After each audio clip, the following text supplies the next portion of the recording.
adobong pusit. Ayan, yun naman ang ating recipe ngayong araw. Ayan, maglalagay tayo dito ng mantika. At syempre, alam naman natin kung paano mag-siya. Siyempre, yung pagigisa ay kailangan natin ng mantika. Ayan. Painitin lang natin yung mantika sa ating kawali. Madali lang palutuin. Igisa lang. Igisa. Tapos, ukay-ukayin. Ayan. Painitin mo natin yung mantika. Ayan, mainit na yung mantika. Lagay na natin yung ating mga panggisa. Sibuyas, kamatis. Ay, sibuyas, bawang, at luya. Wala tayong kamatis. Ayaw ko maglagay ng kamatis. Ayan. Pwede mo na yan halo-haloin pag lagay, hindi na yan magre-reklamo kapag pinag-away mo sila pag-gisa, di ba? Pag-awayin natin sila. Siyempre, lahat naman tayo marunong mag-gisa. Ang sibuyas, bawang, at syempre luya. Ayan. Sa adobong pusit, dapat hindi mawala yung luya. Kasi ito yung nagpapatanggal ng lansa. Hindi naman ako expert guys sa pagluto, pero marunong ako magluto. Diba? Lahat naman tayo, marunong nga tayo kumain. Dapat marunong tayo magluto. Ayan. Gisa-gisa lang. Hanggang sa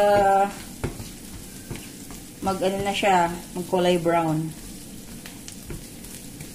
Pag ako naman nagigisa, ayaw ko masyadong kulay brown. Kasi kinakain ko to itong sibuyas, tsaka bawang, luya. Ay, pag sunog kasi siya, hindi siya masyadong masarap kainin. Ayan.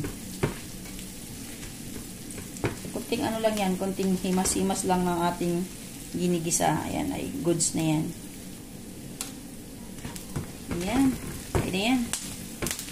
At syempre, ilagay na natin yung ating pusit. Ayan.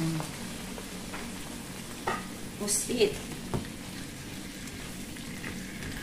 Nilinisan ko na yung ilalim niya, no? Hiwalay na yan sila. Yeah, binalik ko lang yung ulo. Siyempre, kailangan natin linisan yung ilalim ng ating pusit kasi baka mamaya ay may mga bulok na isda sa loob. Is pangit yung sa lasa ng ating niluto kapag hindi natin nalinis.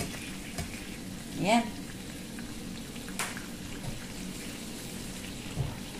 Siyempre, isang sili lang tayo kasi mahal ang sili dito.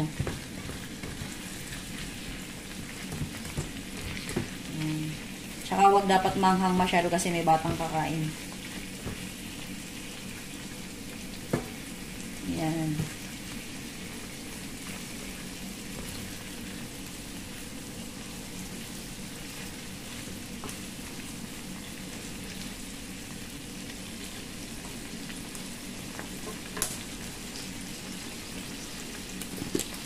Lagyan natin ng paminta. Yan, sarap ang paminta sa ating mga resiping niluluto ang paminta. Isa yan sa dapat na hindi mawala. Pero depende naman sa inyo kung gusto nyo ng luya ay paminta. Kanya-kanya tayo ng panlasa eh. May mga tao naman na ayaw sa paminta.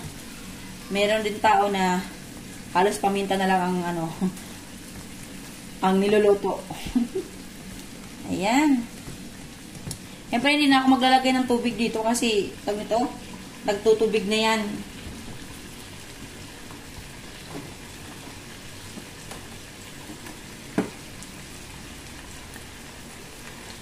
Kunting tuyo. Kunting tuyo lang.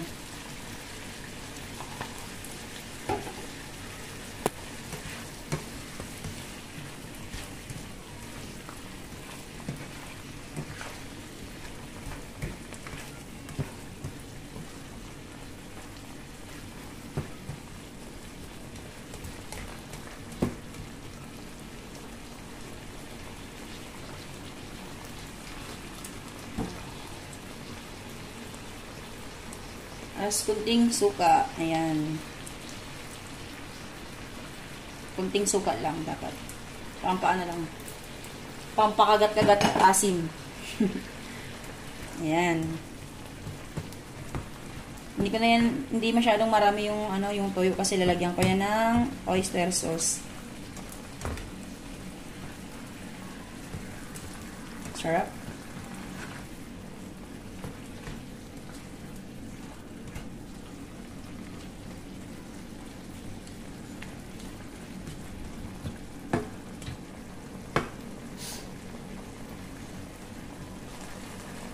Ayan. Luto na. Mabilis lang maluto. Lagyan natin ng oyster sauce. Ayan. Ako talaga, may lagay ako sa gata. Sa gata na pusit. Adobo sa gata. Pero syempre, wala tayo ngayong gata.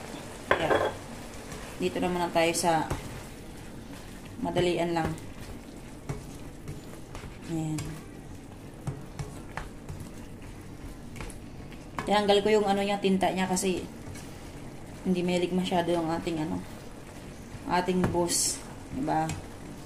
Ayaw niya ng masyadong maitim ang sabaw. Yan. Siyempre konting magic sarap para sumarap ang ating niluluto. Siyempre konting asin kasi meron na siyang hauyu, diba? At syempre meron na rin siyang oyster sauce kaya malinamnam na rin yan.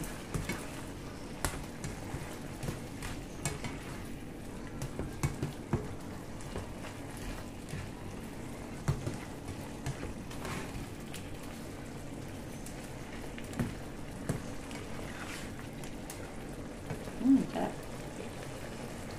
Diba? Sarap?